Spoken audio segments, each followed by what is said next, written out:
Welcome to Intuitive Transformations with your host, Sylvia Henderson, and discover tools, wisdom, and inspiration that will empower you to transform your life. Sylvia is an intuitive life coach and energy healer with a growing practice that is focused on empowering others to be more of who they want to be.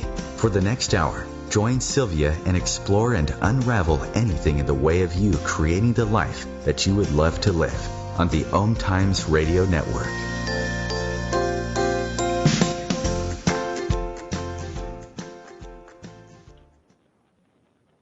Well, hello, everyone, and welcome to the Intuitive Transformations radio show, where you will find tools you can use to change and transform your life right here on the OMTimes radio network, the voice of consciousness at OMTimes.com. I'm Sylvia Henderson, your host, and I am an intuitive and an energy healer in Kirkland, Washington. My work focuses on restoring the connection between you and your soul's inner light so that you can create a life that you truly enjoy living. Now, the processes that I use, they're unique and they're holistic, and yet they're very, very effective. And if you would like to learn more about me and the work that I do, then please be sure to visit my website, intuitivetransformations.net, right after the show. Now, for those of you who are sensitive to the subtle yet powerful shifts of our moon and other planets, I just want to share something very briefly before I invite my guest for today to join me. And that is that last week may have been a bit challenging for you. And I'm saying this because it was really challenging for me. And then when I did some research, I realized why. As we entered into this partial lunar eclipse that occurred just a few days ago on Friday, it really started to bring more of our old junk up to the surface.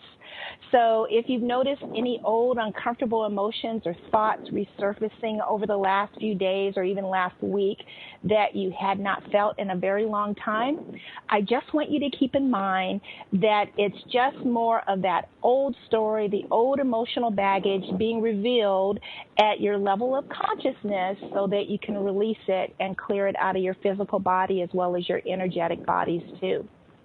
And I know that especially for those of you who are empaths like myself, it can be really difficult to sit with those emotional tidal waves that sometimes come out of nowhere because they're pretty consuming when it happens, and because we tend to feel so deeply being empaths. But I just want to remind you, it's just old emotional collateral damage, clearing out, leaving more room and space for you to be happier, healthier, and more joyful. Now, as I shared on previous shows, there is a lot of light that is surrounding Mother Earth right now that's very high vibrational, and it's exposing the underbelly of our souls and everything that was previously hidden in the shadows. So as this light continues to illuminate what's been hidden within the consciousness of mankind on a collective and an individual level, these purging processes will eventually get so much easier, and our lives will eventually get easier as well. So I just hope that that message is reassuring for all of you out there listening who are wondering, what is going on? Why am I an emotional mess this week? Or why do I feel so overwhelmed? Or even just really tired and fatigued. That could be something else that's going on. I just want to remind you that everyone is awakening right now to our authentic truth. Versus what we were taught to believe is true about who and what we are. So with that said, I am so incredibly grateful and excited about today's show as I get to share with you what I believe will be a fascinating conversation with Dr. Rajiv Parti about his near-death experience back in 2010, which completely and utterly transformed his life and allowed him to create a new approach to healing called consciousness-based healing. So before I bring Dr. Parti on the show, let me tell you a little bit about him. Dr. Rajiv Parti is a world-renowned cardiac anesthesiologist and was chief of anesthesiology at Bakersfield Heart Hospital for more than a decade before having his life-changing near-death experience. Dr. Parti's study in complementary and alternative medicine has led him to formulate an integrative approach to total wellness. He tours the country now extensively, holding workshops to demonstrate methods of healing to help others overcome addiction, depression, and chronic pain. Dr. Rajiv Parti is also the co-author of his soon-to-be-released book, Dying to Wake Up, A Doctor's Voyage into the Afterlife and the Wisdom He Brought Back, which tells Dr. Parti's story about his near-death experience and how it has transformed his life by this encounter with this beautiful being of light. And also, I just wanted to let you know that the co-author, Paul Perry, recently wrote an article for the August 10th edition of Time magazine, which provides an overview of Dr. Parti's near-death experience there as well. So I know that his book is releasing in just 2 days on August 23rd, and I really want to invite and encourage you all to get onto Amazon.com after the show is over so you can order your copy, because trust me, once you listen to his story, it will open up a whole nother level of understanding within you. Even if you've always believed in the afterlife or always believed in past lives, it's just so wonderful and rewarding to hear it firsthand from someone who's walked through that experience. So without further ado, I'm very happy to say that Dr. Parti is here with me today, and welcome Dr. Parti to the show, and thank you for joining us. Thank you, Sylvia. I'm very excited, too. Oh, this is fabulous. So as I shared before we came on the air, I just finished reading your book today. And Dr. Parti, your story is heart-opening. It's absolutely incredible. I have to tell you, there were moments when I was reading your book where it actually brought tears to my eyes, because I could feel the authenticity of it. I mean, the beautiful love letter you wrote to your wife. There's so much in there that is so captivating because it resonates as absolute truth. And so you really are a different person now than you were before you had your near-death experience. And so for the sake of those who are listening who don't even know what a near-death experience is, I doubt there's many of you out there, but if you are, Dr. Parti, would you mind sharing just very briefly what a near-death experience actually is, and then maybe share some of your story as well? You know, near-death experience, in short called NDE, was a term which was coined by Dr. Raymond Moody, I think in 1970s or late 80s. And it's about the person who has temporarily died or is near death, or is sometimes it happens without death really happening, but they have a big sensation going to different realms. And the key thing is it changes the person's life. In general, they all become very generous, and their perspective in life totally shifts. You know, if you want to compare it with a dream or a hallucination, that's the key thing, transformation. Okay, that's a very key component, because that really does distill the mindset out there that, oh, people are having a hallucination, that it's kind of a delusional thought form that they're experiencing because of anesthesia. What you're saying is that the real hallmark is that their life actually transform and change. Yeah, and, you know, more people are experiencing nowadays, because I have resuscitated people myself who have been flatlined. Mm-hmm. And they came back, and, you know, like I talk about in my book, the first chapter, The Frozen Man, that happened during a special kind of heart surgery where we take the aorta is the main vessel which comes of the heart to oxygenated blood. See, normally in a bypass heart surgery, we put the patient on a bypass pump. So there is blood flowing through the brain. Mm-hmm. But in this particular case, we literally froze the patient, and there was no blood flowing to the brain. So that patient described me what now I realize was a NDE, and I thought he's psychotic, and I gave him a Haldol, an antipsychotic shot. Right, because you know, the anesthesiologist is the first person to visit someone coming out of surgery, and so you were his first person that he could even share this experience that he had, and you at the time had not had your experience, so you thought, oh, this is, if there's no scientific evidence, it can't be happening, right? Yeah, because, there was no blood going through his brain for about 45 minutes. Mm. So when you had your near-death experience, this was kind of a symphony of experiences that began with you getting a diagnosis of prostate cancer, correct? Exactly. That diagnosis happened in August of 2008, and I live in Bakersfield, California. It was very shocking. I think I was 53 that time. Mm-hmm. And we were having tea in our backyard when my urologist called. And then to get it done laparoscopically, making small holes in the belly, I flew all the way to Florida to have it done. It's called radical prostatectomy, wow, where they take the whole prostate out. Wow. And so you were under the impression that at the time, you were hopeful you weren't going to have a lot of problems and complications after that surgery, but unfortunately some of your biggest fears began to manifest in terms of, how it changed your ability to stay continent. So you ended up having another surgery to help with that issue, correct? Yeah, exactly. Actually, one was incontinence. The second thing was like where the anastomosis was, where they put the urine tube, urethra back. Mm-hmm. That was getting repeatedly scarred. So I had to get a laser surgery to get, or a cold knife surgery to remove the scar. So total, I had 7 surgeries. Wow. And that they put me on, I developed chronic pelvic pain, and they put me on pain medications.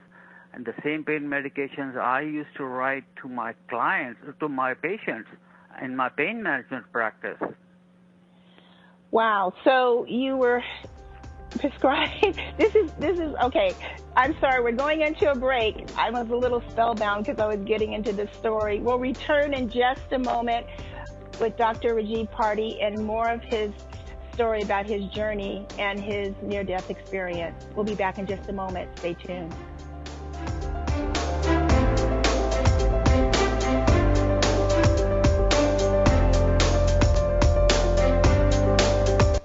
The future of Internet radio is here. OMTimes Radio. IOM FM. There is no death, only a change of worlds. Chief Seattle.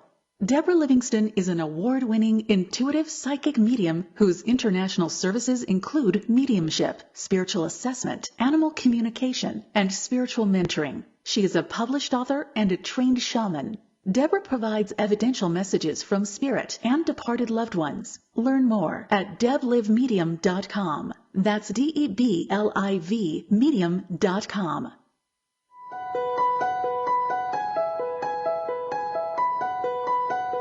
Hello, I'm Miriam Knight of New Consciousness Review, inviting you to my new show where I interview the rising stars of the conscious awakening. We'll explore the many faces of consciousness in action and intriguing perspectives on life, the universe, and everything in between. Join us each Wednesday at 2 p.m. Eastern on the Rising Stars Show. Come on, smile. Oh, honey, he's still not smiling. Maybe he's not a smiler. Yeah, maybe he's just not a happy baby. Maybe he's just being a boy. Or maybe he's teething. Maybe it's just a phase. Maybe he has autism, and we can definitely do something to help. Maybe is all you need to find out more about autism. No big, joyful smiles by 6 months is one early sign. Learn the others at autismspeaks.org/signs. Brought to you by Autism Speaks and the Ad Council.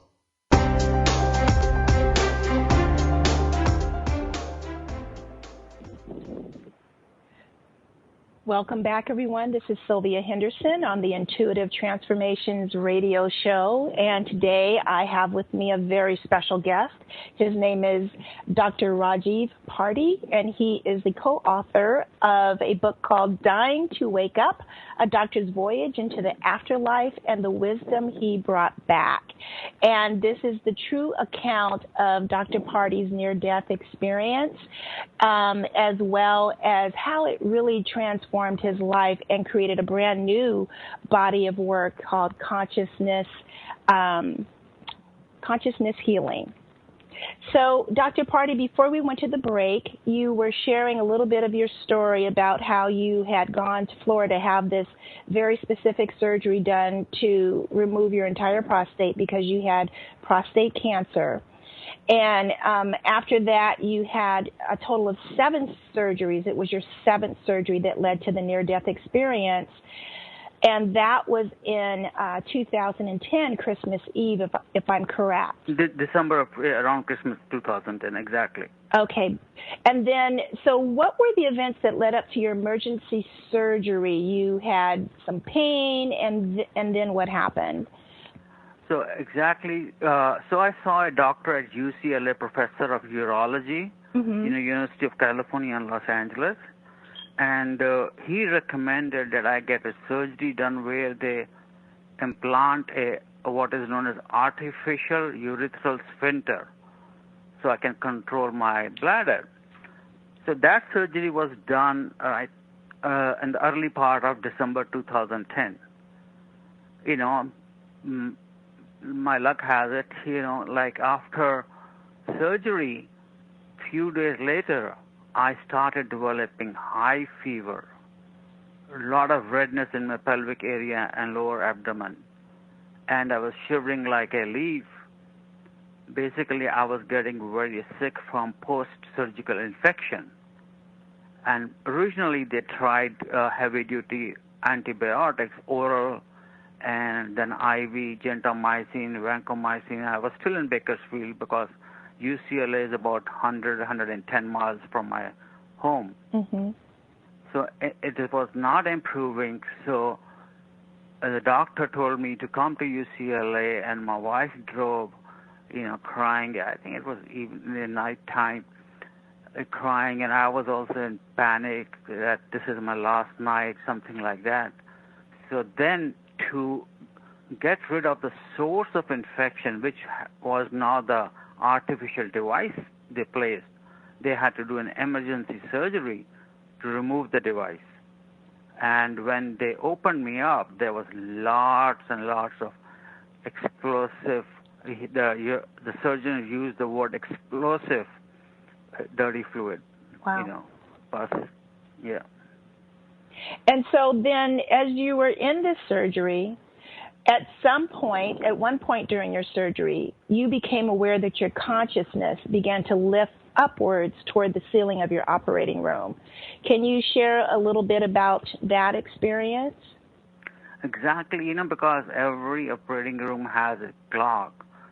It must be about 20 minutes after I was wheeled into the operating room. Mm-hmm. I felt myself, I could see my body being cut open. I could smell while I was near the ceiling, and that really shocked me, because I, as an anesthesiologist, know that there are different drugs, like especially ketamine, which is like a PCP, mm-hmm. and it's a dissociative anesthesia, but we rarely use in adults. And I checked the records later, there was no ketamine used, that I was outside my body. But I could hear, I could see, all the senses were intact. And I even heard the anesthesiologist tell a joke, which was a dirty joke. I could not write it in the book. I remember my life as an anesthesiologist because we needed to know some jokes to keep the atmosphere in the operating room light. Makes sense, especially in the hospital where you were working, which was a hospital that specialized in heart-related surgeries. Mm-hmm. So then you had this experience of lifting up, and then the next thing you had an awareness that maybe you had died and maybe you were going to go to hell. Is that correct?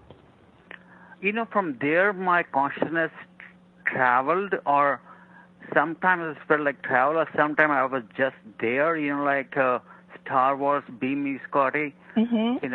I went to a realm. Actually, first I saw my mother and sister in India. Mm. And from there, I went to a realm where it was dark, thunderstorm, and at the same time, fire was raging, and I could hear souls crying and wailing, and it was on the rim of that area where my first reaction was, why am I here? And when I was asking for why am I here and I was asking for help, the realization I was given that so far my life has always been me first. What can I get from this person? How can I make more money? Patients were not just human beings, but a source to make money. I was very good technically. Mm-hmm. That's why I became the chief. But I didn't have that heart-to-heart connection with my patients. Wow. So you had this awareness. Your father came into the scene. And that was really shocking because my father had died about 30 years ago about complications from heart surgery in Fresno, California. Mm-hmm. And I had a very complex relationship with him. He used to physically abuse me because he was born in the time when India and Pakistan became two countries and there was genocide on both sides, Hindu killing Muslims, Muslims killing Hindus. And my family was Hindu but stuck in the Pakistan side of the new countries. So he had to hide among dead bodies to come to India. He had a very tough experience. Very, in modern terms, I think he suffered all his life from PTSD, post-traumatic stress disorder. That makes sense. And he took that on me, mm-hmm. Me being the eldest and the only son. And so you had these life reviews that happened, experiences with your father, and then even some experiences that were not of this lifetime, this incarnation. Yeah, exactly. Life reviews I had, it was, I call it a third-person panoramic life review 360. The main thing was I could feel what the other person was feeling, good or bad. If I made somebody angry or I was mean to somebody, how they were feeling. So I could see the effects of what I was doing. And it was not just always bad. It was good also. Mm-hmm. And then I had a review of my 2 past lives. And those 2 past lives made total sense. One especially was that I was a cruel prince in medieval times, and I can see the poor farmers in brown tattered clothes, and I was whipping them with a cane, so were my soldiers. And incidentally, I used to have pain in my right wrist, for which I needed about 3 surgeries. I had torn a cartilage, and at one time I was not able to work for 6 months. And then I asked forgiveness from the farmers, and they forgave me, and the pain never returned. And now you may find it strange that how can you go back and ask forgiveness? I was discussing with Dr. Moody, and because in the other realm, past, present, and future are happening at the same time. There's not always a linear time. And I love having that conversation about time because I have always felt that the linear concept of time was pretty much tied to this third-dimensional reality, but that truly all time, past, present, and future, are happening right now, in the moment. Yeah. And I also read in your book when you were talking about time, about how sometimes it could even go circular. Yeah. Mm-hmm. So this must have been, I know it was a surreal experience for you, but I mean, these concepts are concepts that you've had to try to integrate and understand and rationalize. And so one of the next things that happened for you after this life review and past life review and healing, actually, it sounds like what occurred, is that it was that tunnel of light that is so very typical of how people describe a near-death experience, where there's a dark tunnel and a light at the end of it.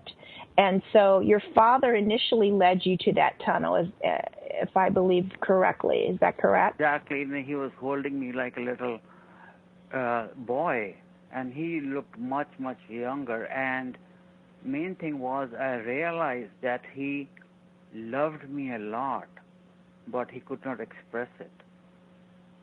So he could not express it in his lifetime when he was your physical father.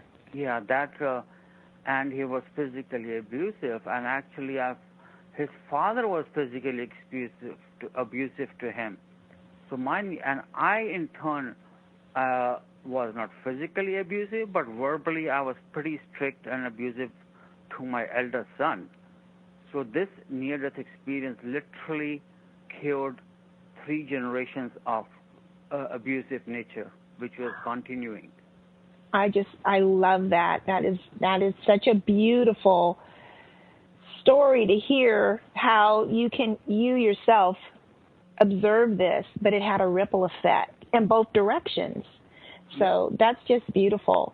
So I also want to talk a little bit more about this tunnel and the light, because you were joined by 2 archangels as you began to journey. On the other side of the tunnel, I was greeted by 2 robust young men, and some like British complexion.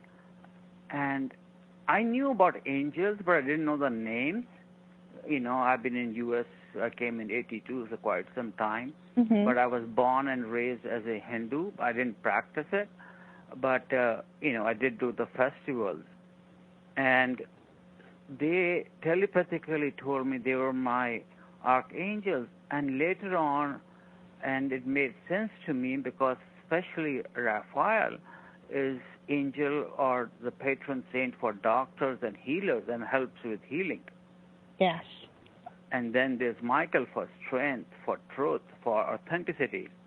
And actually my favorite angel right now is Angel Gabriel. Why did I know you were going to say that? He's one of my favorite as well, and he helps with communication, so he's got a great job. Yeah, that's exactly. Exactly. We'll return in just a moment, everyone, and we'll continue this lovely conversation with Dr. Rajiv Parti. Please stay tuned for more. We'll be back in a moment.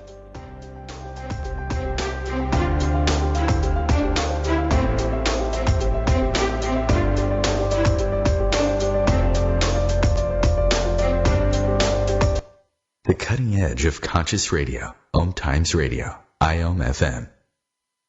As difficult as it is to believe, there are places in Africa where human traffickers sell albino children and their body parts for use in magic rituals. Humanity Healing International is actively working in Uganda to change this paradigm. The Albino Rescue Project finds albino children who are at risk and places them in safe schools and environments where they can learn and grow free from fear. To learn more or to sponsor a child, visit humanityhealing.org. Humanity Healing is where your heart is. Do you have time to read that inspiring book or that blog post you've been meaning to get to? In your busy world, how do you improve yourself and keep your life going? I'm Lisa Kay, and my Between Heaven and Earth radio show can transform your life just by listening. Be uplifted with inspiring topics, positive stories, and ideas that really work. Between Heaven and Earth Radio is conscious living for your soul, every Wednesday at 4 p.m. Eastern Time. Hi, I'm Jimmy Buffett. How would you like to meet an endangered manatee? You can by joining Save the Manatee Club's Adopt the Manatee program. You can't take them home, but you can get to know your new manatee friend through the photo, biography, and information the club sends to you. And you can read updates on your manatee in the club newsletter. More importantly, your contribution goes to programs that are working to save manatees from extinction. It's easy to help. Call 1-800-432-JOIN.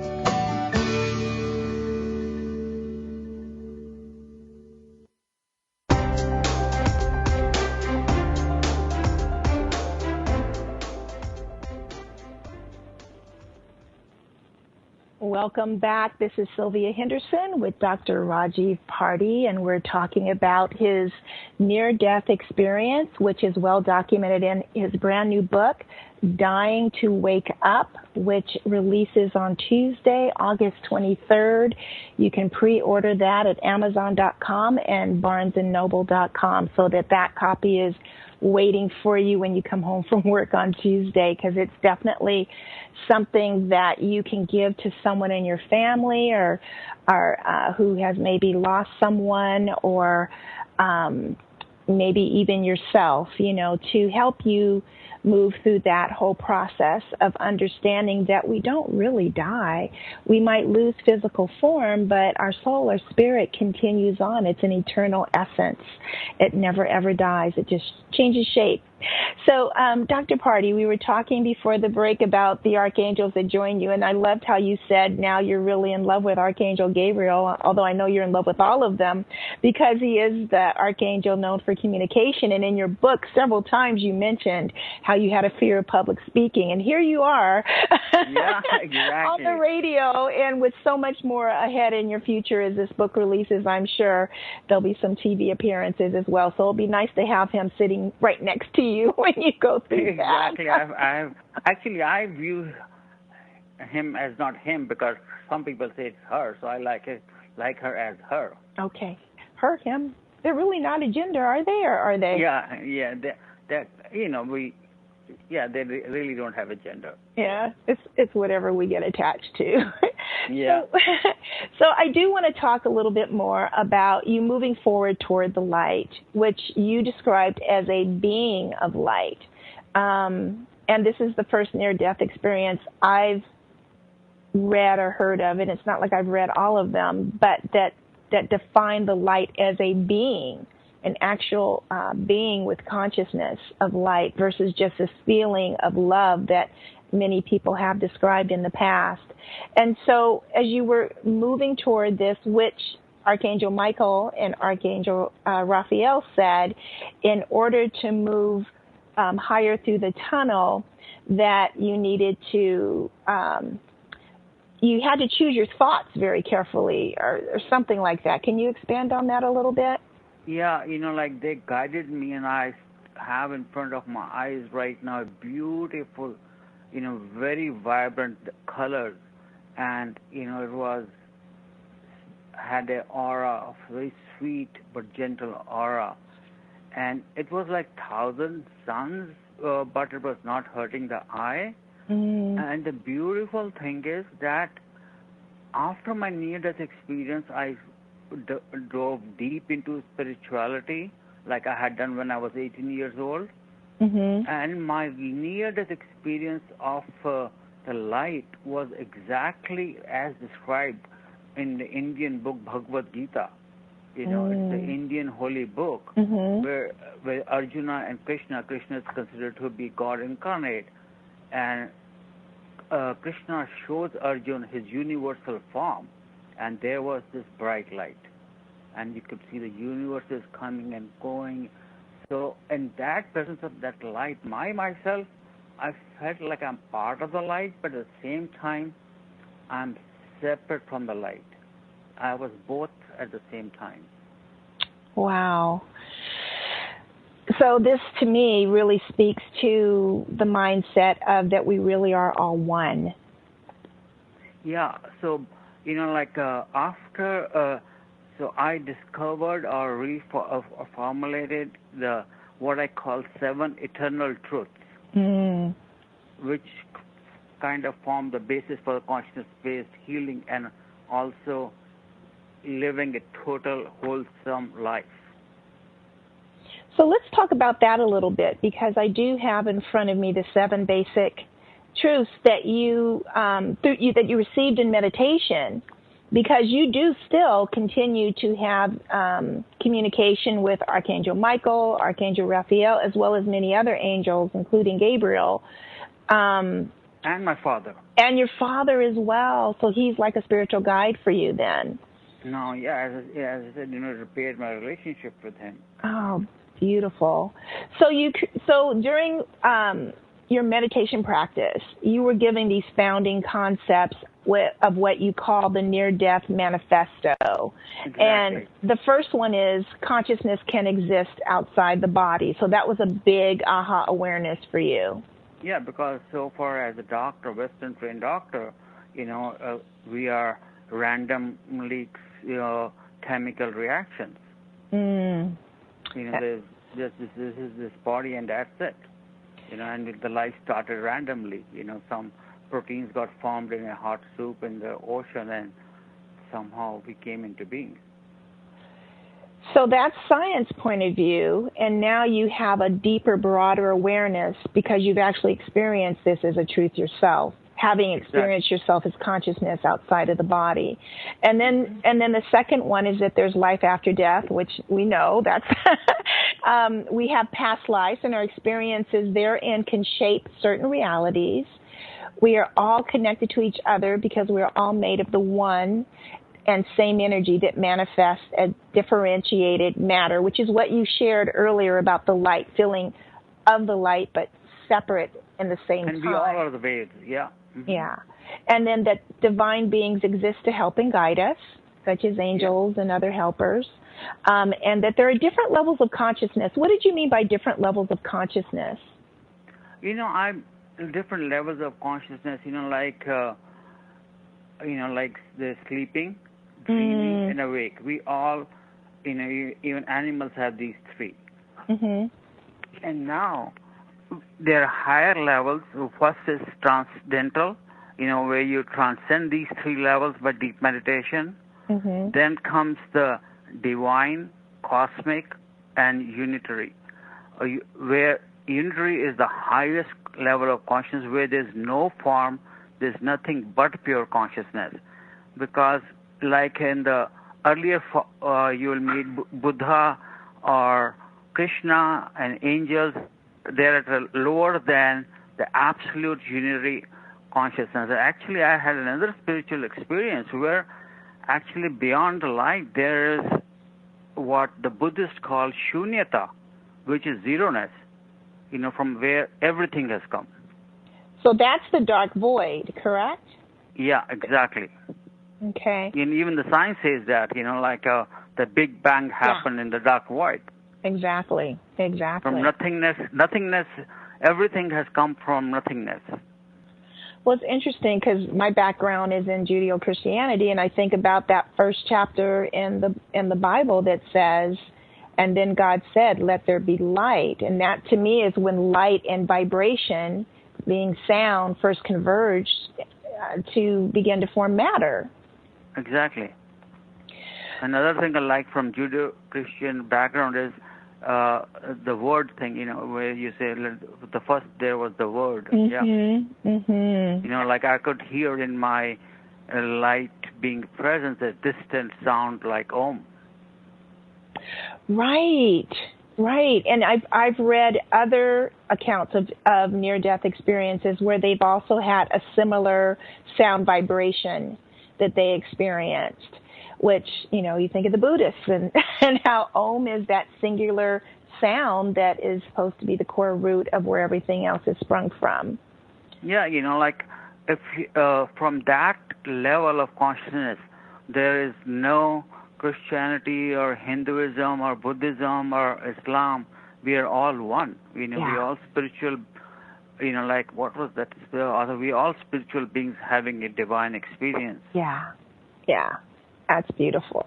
So, and then number 7, the last one, I just want to cover that for those who are counting the numbers because there are 7 in this manifesto. And that is, there is one all-pervading supreme love and intelligence that is the source of the entire universe. And that love is the supreme source of creation. And to me, that sums it all up. That unconditional love, that all-allowing, all-accepting love that has no judgment within it is the supreme source of creation. Exactly, the highest level of consciousness, yeah. So based upon those founding concepts that you were given, can you talk a little bit about what consciousness-based healing is? I'm reminded of Albert Einstein's saying, I'm paraphrasing it, that a solution to a problem cannot be found at the level of the consciousness where that problem was created. Mm-hmm. So if you elevate your level of consciousness, then a lot of problems like depression, addiction, unfulfillment, they fall away. like Maharishi Yogi, who came to India from India to U.S. and taught transcendental meditation, and I followed the same thing, that I never tell my clients to give up smoking or drinking. I say practice three things: meditation, prayer, and service. And as the level of consciousness rises, the things which are not serving us automatically fall off.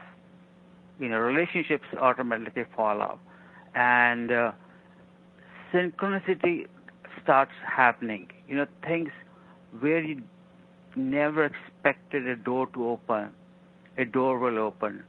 And once, I was meeting Dr. Deepak Chopra, and he told me, if you are on the right spiritual path, literally you will have a lot of synchronistic events, like me meeting Paul Perry or getting this book out. For me, it's a gift and from divine. I'm really, really thankful. And like somebody said, if the only prayer you could do was say thank you the whole day, that would be enough. Yeah. I think it was the Dalai Lama who said. Yeah. That is gratitude is a powerful, powerful transformational prayer. So I totally agree with you on that.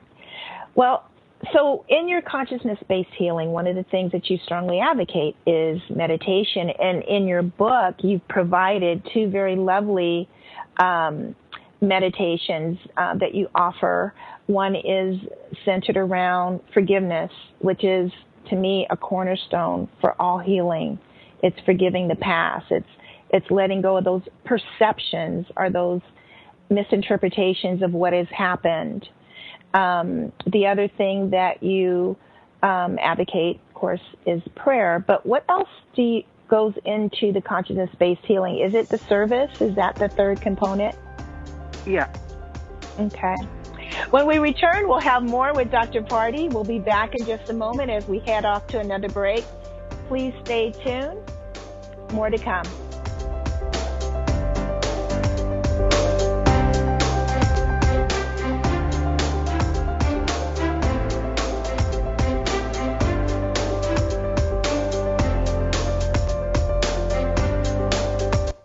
Bringing a more conscious lifestyle to your world. OMTimes Radio. IOM FM. Host your show on IOM FM, the radio network of OMTimes Media, one of the more recognized brand names in the conscious community, and is backed by the extensive marketing reach of OMTimes. Hosting a show on IOM FM immediately connects you with our extensive dedicated community. This is Terry Van Horn, and I want to invite you to join me for my weekly radio show, Healing Light, on OMTimes Radio every Wednesday at 6 p.m. Eastern Standard Time.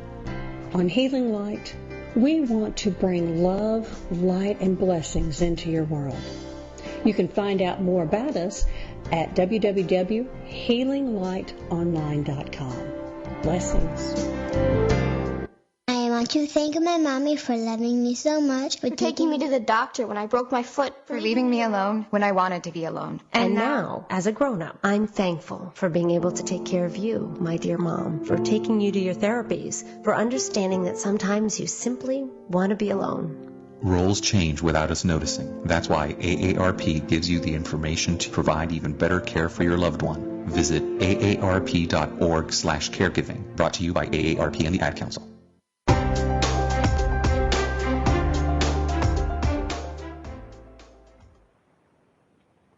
This is Intuitive Transformations Radio on OMTimes.com. I'm Sylvia Henderson with my guest, Dr. Rajiv Parti, and we're talking about his brand new book, Dying to Wake Up, which he co-authored with Paul Perry.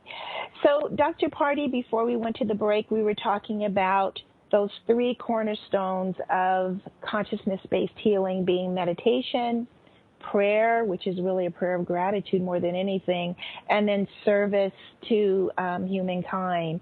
And so in the way that you work with clients, is it prescriptive and individualized, or is this just the three corners? It's both in the workshops too and individualized too. And, like service, actually I define not just working on weekends or sometime in the soup kitchen or homeless, and it is not just limited to humanity. For me, it is unlimited to the earth, to the animals, to the plants, to everything. And like in my case, before my near-death experience, I used to have a Hummer, gas guzzler, 8 miles a gallon. I could afford it, so I didn't care for the environment. And now I have a Camry hybrid. So my life literally and figuratively went from Hummer to hybrid. Well, actually, your life changed even more than that, because you lived in this enormous mansion and you sold that. You sold off your big, expensive cars, and like you said, you went from Hummer to hybrid. You also closed your practice as an anesthesiologist to... I did it for 25, 30 years, yeah. Yeah, and now you've opened a wellness center that focuses on your consciousness-based healing. And so, obviously, you are definitely classified as a near-death experience where your life has changed, but not just changed, like 360-degree change. Your relationship with your family changed. You healed the relationship with your son. And I mean, how are things now in your family? How are things just continuing to get better and better?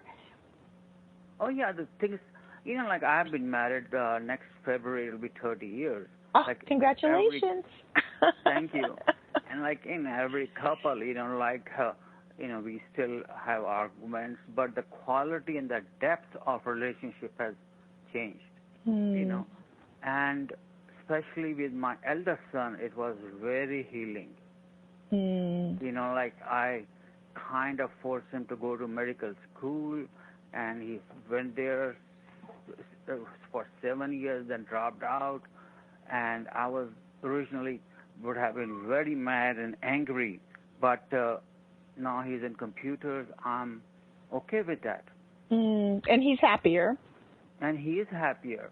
Similarly, my daughter, I'm a Hindu, and as I told you briefly about my relationship with Muslims, my father was, abused by them, so I was against Muslims, and my daughter was dating a Muslim person, a boyfriend. I was very angry, but now I accept him, and he's such a nice guy. Not only that, when I was going to hire somebody for my pain practice, a doctor, he was a Muslim. I threw his application away, but then I remembered, and I hired him, and he turned out to be such a nice person, Dr. Qazi. Like in my pain management practice, we were three physicians, me a Hindu, then Dr. Qazi, a Muslim, and then Dr. Palencia, a Christian. So we were United Nations there, and we functioned very well. That's why I believe everybody, why can't we all get along? Yeah. Right, because we really are, we're all made from the same stuff, folks. We're all made from this divine, universal consciousness of unconditional love. And we might be wearing different clothing we call our body, but inside we're all just light beings, truly. So, Dr. Parti, I know that some other things changed significantly for you because you were also addicted to pain medications, and you also suffered from depression quite a bit. And so one of the things they all improved. They all improved. And you were instructed actually on how to heal yourself from depression by looking at yourself as having two opposing personalities that you called, one was called Lucky Rajiv and the other one was called Poor Rajiv. And exactly. So how was that helpful for you? Actually, later on I found a lot of psychologists use this as the part theory. Like everyone has different parts, and sometimes one part is in the driver's seat and sometimes the other part is in the driver's seat. And what I'm realizing and experiencing, to have the core consciousness in the driver's seat and let the other parts come and go. The witnessing, the pure who we really are. Pure consciousness, what I describe is called in Sanskrit Satchitananda, truth, consciousness, and bliss. That's what a real nature is. That is beautiful. And one of the other things that I wanted to bring up was not just this ability to reach into bliss, but really how we get there is when we let go of our judgments and our prejudices, which prejudice really just means prejudgment. And that's what happened with you and your daughter's boyfriend, as well as the painter that you hired, and just really how it's evolved in many aspects of your life, I believe. Exactly. That's so true. Like my relationships have changed so much, like I once wrote a blog, look beyond labels, like, we should not be saying, oh, he's a Hindu, he's a Muslim, he's a Christian, or he's black, he's yellow, or, we just put labels, but deep inside we all are one. We are same. You cut a black person or a white person or a brown person, your blood is still red. Exactly. So can you also talk about Forgive, Love, Heal, which you highlight in your book? Yeah. And, forgiveness is very big for me, and hardest forgiveness is to forgive your own self. Isn't that true? That is, you can, and forgiveness is not that you're forgiving somebody for what they did has become right now. No, what they did was wrong. You're not condoning it, but you're getting rid of the baggage, the charge which it brings up. Like if somebody was abused as a child, sexually, physically, or like that person may be having a good time in Hawaii, and here we are sitting in the room and crying. So it is for our sake we bring up forgiveness, and there are different ways of doing it. Like I wrote letters to my father, to myself, even God. I was mad at God, why did my life have to change? Why did I get cancer? Why did I this, that? And then I burned those letters because part of my culture says, in the smoke, the prayers go to the heavens. Mm-hmm. And then what about love? And so forgive first, and then the love comes, and then we heal? Yeah, and the love is also, the part of love I'm talking about is like self-love, compassionate, loving kindness, and to be compassionate to our own self. And I love how you use the word compassionate and compassion, because the word love on many levels has kind of been sullied, or I don't know if that's the right word, but it's been distorted because everyone has a different definition of what love is and what it means to them, but everyone understands compassion. Yeah, exactly. And, and to have self-compassion, like if one is hurting, one can concentrate what feelings are coming up in your heart, and what do you need, what is the need which is not been fulfilled, and if that need was fulfilled, how would you feel? And the best thing is to give that need being fulfilled by your own self. Mm-hmm. Like I imagine my nickname is Bittu, and I imagine like me being a father or being a mentor to my little self. Like I'm like to love my little Raj.